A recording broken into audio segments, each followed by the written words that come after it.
What's happening, guys? Thank you for joining us. We're going to be talking some fights. Let me get some business out of the way right off the top. Eagle FC, it's going down on Friday, the 28th of January. You can watch it live and free. Just go sign up at eaglefc.com. We're in the Flex Arena right now. We got a lot of things to look forward to. If I may introduce the Olympic champion, the UFC champion, I said the UFC champion, Henry Cejudo, the current #1 ranked pound-for-pound fighter in the world, Kamaru Usman, and the all-time greatest, Khabib Nurmagomedov. Guys, with that, I'm Chael Sonnen. I want to get things started because let me talk about our main event. Listen, Kamaru, we got two heavy strikers, and you used to be in the room with one of them. I'm talking about Tyrone Spong. This guy's reputation precedes itself. His record is damn near unblemished. What do you make of his fight coming up with Sergey? First, let me do my thing because I'm the only one who showed up here for work today. Because I'm the only one who got the jacket on. Yeah, not really. You could be a mess. You guys came for style. You guys going out after this, huh? But yeah, absolutely. Fantastic main event. You've got Sergey Kharitonov, who's got a world of experience. Sure. You know, has fought all over the world, everywhere. And then you've got Tyrone Spong, who has knocked people out, you know, from everywhere, all over the world. I mean, probably one of the most decorated strikers that we've ever seen. And you used to be in the room with Tyrone, correct? You guys were teammates at one point. Yeah, it was. I was unfortunately in a room with this guy to where it was striking day. Everyone tried to and it was more like avoiding day. It was striking day, so you had to avoid this guy at all costs. But over time, he just became a complete, well-rounded fighter to where he could strike, he could grapple. And that's the biggest thing that will shock people about Tyrone Spong is how well he could avoid being taken down so he can go to his specialty and use his striking. And Khabib, Tyrone's going to take on Sergey Kharitonov. But one thing about Sergey, and I followed his career from his days in Pride all through Bellator, he doesn't do a lot of grappling. I mean, on one hand, he's got the experience in terms of full MMA, but he doesn't really like to go to those weapons. Do we got a stand-up fight to look forward to? Like, I think this fight is like two great athletes and two great strikers fight each other. And I think only one thing is going to make hard for Tyrone. He didn't fight long time in MMA. Sure. This one's gonna make difference, big difference, because you guys understand what is this MMA. You know, when you all the time striking, and like for example, like big guy like Kharitonov, if he grab you, if he take you down, like maybe fight gonna finish. You know, of course for everybody, Tyrone is like favorite, but I think we cannot underestimate Sergey Kharitonov's experience. And Henry, you and I talked to Tyrone Spong earlier today, and he talked about what Khabib's weighing in on, saying, I haven't done this a lot, I put my body through it in the training. Is he right? Mentally, he appeared to be in a good place, in my opinion. Yeah, on paper, that's what it looks like. But you know what? Talking to him to that fighter meeting, Uncle Chael, that dude is determined. Sure. Like, he's out there. He's got that swagger. He even said it today at the even meetings, like, this dude doesn't have better striking than me. He's not better looking than me. Sure. I mean, he's a competitor. I think that's something that he has that people are underestimating is his level of competition. Yeah, he doesn't have 50 fights in mixed martial arts, but what he does he has experience of a champion. That being said, Sergey's struggling to make weight. When you struggle to make light heavyweight and you get somebody that's fast and quick, I'm leaning towards Tyrone Spong. Sure. And Khabib, what do you make of that? Because that weight did mean something to me. I realize that Sergey's used to being a big heavyweight, but he was cutting down to make the limit. I mean, speed matters in there. At some point, if you're in a striking battle, and it looks like he's going to be, speed matters, and that size might slow him down. You know, it's like when two heavyweights fight and both of them have background like striking game. Of course, like if you're faster than your opponent, this is make big difference. And honestly, I'm like 50-50. I'm like 50-50 on this fight. Sure. You know, I know like Tyrone is like 100 kilo and Kharitonov is like 120. It's too big difference. But I'm like 50-50 on this fight. And Kamaru, you say you know Tyrone from the practice room, but you mentioned him on striking day. What about overall grappling day? Has he put the work in? He has put the work in, but I completely agree with what Khabib is saying. It's that time off. It's a big thing. It's important because, I mean, there's something different about when you're inside this barrier right here. When you're inside this cage, it's an added pressure that you feel. Sure. It's different than when you're in a practice room, in a training room, and you're not in that cage to where you feel that added pressure that you can't get out, you can't get away, you can't rope-a-dope, you can't do some of the things that you want to do. There's a big thing to be said when you haven't been in here for a long time. Yeah. And of course, with the nerves and the jitters of knowing that there's a guy across from you that's trying to take you out. Sure. So I think this is going to be an interesting one. I have watched Tyrone train and prepare for these, the last few weeks, and I will say he's looking fast, he's looking quick. Of course, the experience is there. He knows how to line you up and put that perfect strike in the perfect position and get you out of there. But I'm on the fence too. Sure. I'm on the fence. Well, I looking just at it wanna now see it. too, Chael, is this cage ain't that big. I was noticing. I was like, man, Yes. these freaking heavyweight, these two Godzillas are about to go at it, and this is gonna be a full-on war. Sure.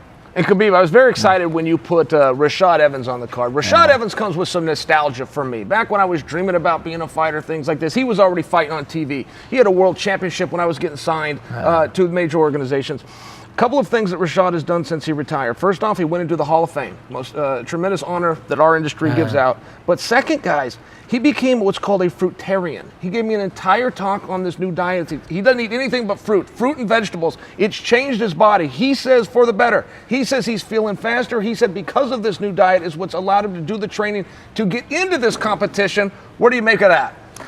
Honestly, I don't know about this guy diet. Nothing but fruit. No Yeah. chicken. I asked him that. I go, no chicken. Never a candy bar now and then. Nothing but fruit and vegetables. It's like Rashad is a legend, on this sport. I remember like when I grew up, I was watching his fights, It's like amazing now. Like after that, I become UFC fighter, I become UFC champion. I'm retired. Now I open my organization, new organization. It's like now he fighting in this promotion, Eagle FC. This is like crazy, amazing. This guy is like living legend, for me. And of course he's UFC Hall of Fame, and I'm very exciting. Honestly, I really want to see how Rashad win.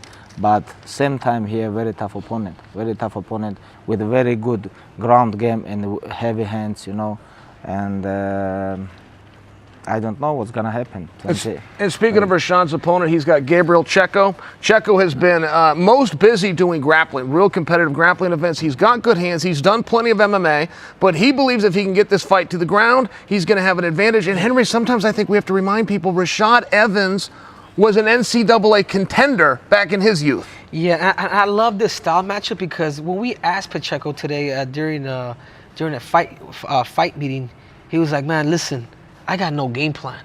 I'm going to go out and I'm going to tear his head off. And if he does take me down, I feel extremely comfortable on my back. Sure. And I'm just like, man, I'm like, this dude, he's a kamikaze. Right. Like, this dude's willing to throw out the kitchen sink in the first 10 seconds. Risky game plan. It's a risky game plan. Yeah, I'm just like, dude, those are the most dangerous guys.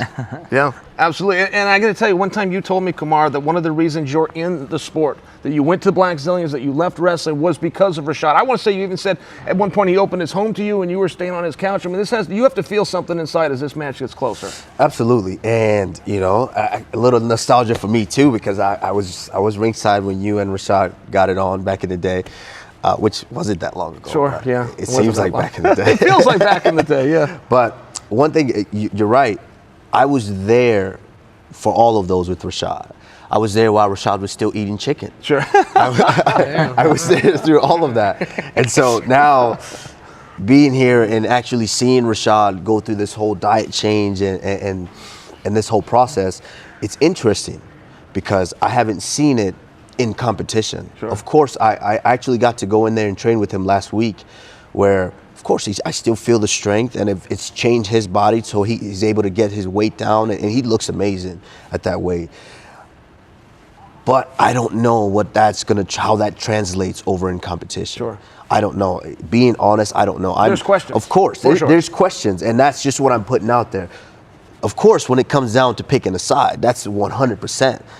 I love Gabriel Pacheco and the confidence that he's bringing, but Rashad Evans is Rashad Evans. And Khabib, you got a couple of guys that are proteges representing your father. Rest his soul, by the way. I'm in the same position. They're both looking down on us right now, Khabib. But I got to tell you, they have a lot of pride in that. And they got a lot of pride in country. And they were talking about Dagestan more times than they were talking about fighting or even talking about their opponents. What's that like for you? And what can you tell us about these athletes that you've seen in the practice room and brought to competition? Yeah.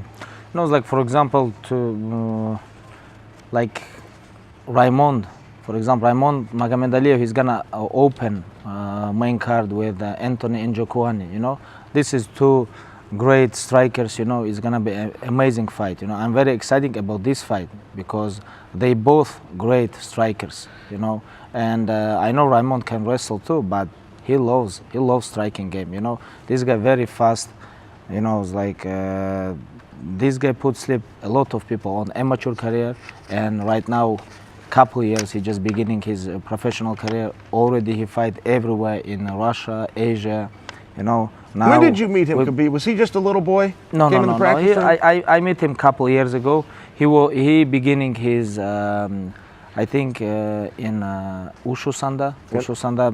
This is different school in Dagestan.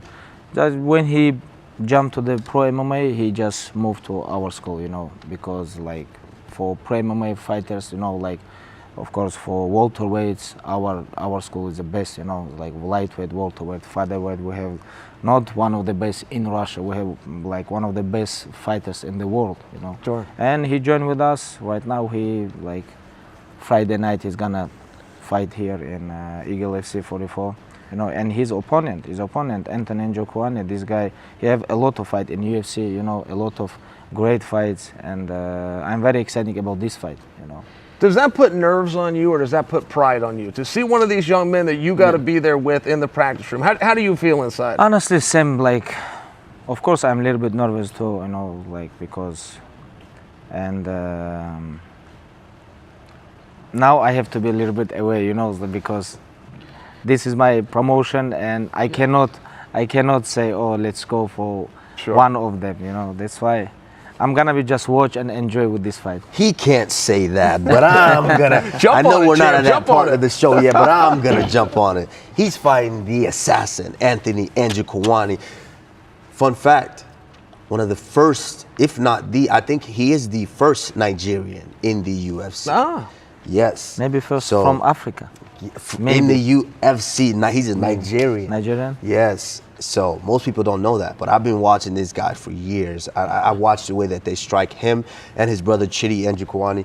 The way that these guys strike, they are, I mean, it's just a frenzy of just throwing techniques out. Yeah. Every technique, they can sting you from either hand, from either stance.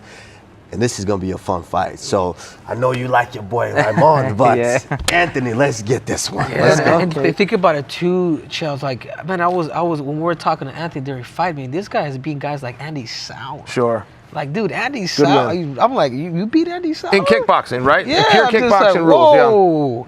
So the dude is a real deal. I mean, if you know, in my eyes, looking at the whole card, I think that fight right there is going to be fireworks. Someone's going to end up in a stretcher. And Henry, rounding out the main card, but we got Gibson taking on Ray Borg. These guys are fighting at 35, but they used to both do time at 25. Your weight classes, certainly you've studied these guys somewhere along the way, never knowing if they were going to be next. Yeah, and to me, this fight's going to be the most competitive now. So it's pretty cool the way it's been set up because Cody Gibbs, he's a former UFC fighter. I mean, his last fight, he beat John Dodson. Sure. You know what I mean? John Dodson, he was a two-time UFC flyweight contender. Couldn't beat Demetrius Johnson, but dude, he was right there. That was 2 months ago. They just fought. Yeah. Exactly, and obviously Ray Borg knows that he fought his teammate, so he knows how good he is. Sure. I mean, he literally beat Ray Borg's teammate, and Ray knows what he's up against. But at the same time, Ray Borg, he's experienced. He's a title contender himself, and he's been there before. I love the way he mixes his fighting, and I think at 135 pounds, it's going to be good for him. He's going to be able to display more of what he knows and more of what he has, and this is going to be a great fight. All right, Khabib, give us one name from the undercard, somebody we should keep our eye on. I think I'm very excited about Sean Bunch. Sean Bunch, you know, I remember when first time I just came to AKA, this guy met me in airport. Sean Bunch, you know. He was your driver. He came to pick you up?